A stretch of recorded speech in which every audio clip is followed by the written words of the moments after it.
মানুষ তার স্বপ্নের চেয়েও বড়, এমন যে প্রবাদ আছে সেই প্রবাদটি কিছুটা হলেও সত্যি করে দেখিয়েছে বরিশালের বাবুগঞ্জ উপজেলার এক কৃষক। দেখছেন যে তিনি যে স্মার্ট কৃষি, যে সমন্বিত যে কৃষি খামার, সেই খামার তৈরি করে একটি বিপ্লব ঘটিয়েছে আমরা দেখছি। এবং এখানে কিন্তু পেঁপে, বরিশালের ভাষায় যদি আমি বলতে চাই তাহলে কুম্বা, এবং এই যে কুম্বা চাষের কিন্তু একেবারে একটি হই হই রই রই ব্যাপার হয়ে গিয়েছে।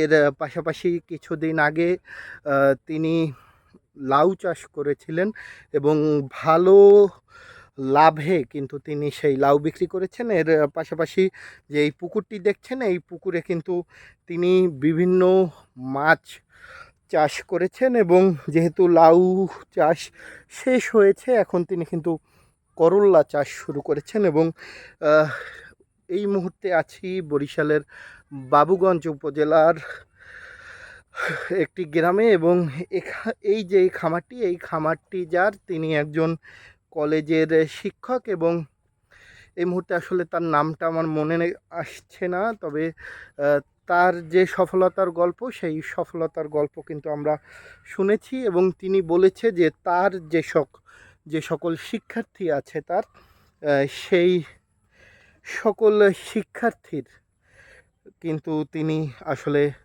কর্মসংস্থানের সৃষ্টি করেছেন এই রকম আসলে কৃষি খামার দিয়েই। এবং তিনি এই যে পেঁপে চাষ করছেন, পাশাপাশি তিনি এই পেঁপে চাষের চারা উৎপাদন করছেন, এবং এলাকার যে সকল বেকার যুব সমাজ আছে, যাদের কৃষি জমি আছে, তাদেরকে কিন্তু তিনি উদ্যোক্তা হতে উদ্বুদ্ধ করছেন বলে কিন্তু তিনি জানিয়েছেন।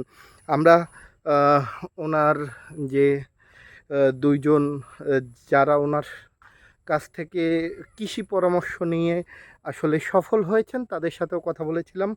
তারা যেটা জানিয়েছেন, এর মধ্যে যে দুইজনের সাথে আমরা কথা বলেছি, তারা আগে চাকরি করতেন এবং সেই চাকরি তাদের করোনা মহামারীর সময় চলে যায়। এবং তারপরে তারা আসলে এই বাবুগঞ্জে এই গ্রামে ফিরে আসেন। এবং তারপরে আসলে আহ, যে শিক্ষকের খামার, এই খামারের যিনি মালিক, তার সাথে যোগাযোগ করেন, এবং উনি কিন্তু তাদেরকে এই যে পেঁপে চারা দিয়ে আসলে তাদেরকে সহায়তা করেছেন। এবং তারপরে তিনি তাদের খামার তৈরি করতে কিন্তু যথেষ্ট সহযোগিতা করেছেন বলে তারা জানিয়েছে। এবং করোনা মহামারীতে তাদের চাকরি যাওয়ার পরে তাদেরকে কিন্তু নতুন করে যে বেঁচে থাকার যে আশার আলো, সেটি কিন্তু দিয়েছেন এই শিক্ষক। আমরা সামনে একটু যাচ্ছি, সামনে আমাদের আরেক ভাই আছে শাহিন সুমন। আমরা একটু শাহিন সুমন ভাইয়ের কাছ থেকে জানতেই চাইব, এই সুমন ভাই, এইখানের যে মালিক বাগানের, ওনার নাম কি? সুমন ভাইয়ের কন্টেন্ট বানাতে আমি অনেকটাই বিরক্ত করলাম তাকে। সুমন ভাই, আপনার তো সব মুখস্থ, আমার তো আসলে ব্রেন ভালো না, যদি একটু বলতেন যে ওনার নাম কি। সুমন ভাইরও আসলে আমার মতো ভোলার সমস্যা হয়েছে আসলে। সঙ্গ দোষে যে লোহা ভাসে, এই হলো গিয়ে তার অবস্থা। তবে যেখান থেকেই যা হোক, বাবুগঞ্জের এই খামারটিতে এসে আমাদের ভালো লাগছে।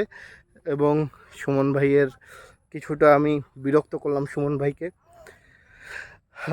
এবং আসলে আমি যে সাংবাদিকতা যে করি, তো বিভিন্ন সময় আসলে ভাইরাল যে বিষয়গুলো, সেগুলোর পিছনেই অনেক সময় ছুটতে হয় বা অনুসন্ধানী রিপোর্টগুলো করা হয়। তবে কৃষির যে রিপোর্টগুলো আছে সেগুলো কিন্তু আমাদের যে এই যে শাহিন সুমন ভাইকে যে দেখলেন, উনি কিন্তু আমাকে উদ্বুদ্ধ করে এবং বিভিন্ন সময় উনি সহায়তা করে। এবং ওনার আসলে একটা স্বপ্ন, একটু আগে যাকে দেখালাম আমাদের শাহিন সুমন ভাই, ওনার আসলে স্বপ্ন যে একটি কৃষি খামার গড়ে তোলার। তো এই যে পেঁপেগুলো দেখছেন, খামারের যিনি কৃষক আছেন এবং খামারের যারা মালিক আছে, তারা জানিয়েছে যে আগামী 2 মাসের মধ্যে এই সকল পেঁপে কিন্তু পেকে গেলে তারপরে তারা বেচা বিক্রি শুরু করবেন এবং তারা ভালো মুনাফা করবেন বলেও কিন্তু তারা আশাবাদী।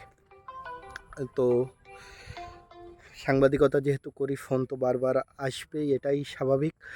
তো যেহেতু একটি গুরুত্বপূর্ণ ফোন এসেছে, তো আজ এতটুকুই। সবাই ভালো থাকবেন, যুক্ত থাকবেন এবং আমার এই যে চ্যানেল, এই চ্যানেলটিতে কিন্তু সাবস্ক্রাইব করবেন।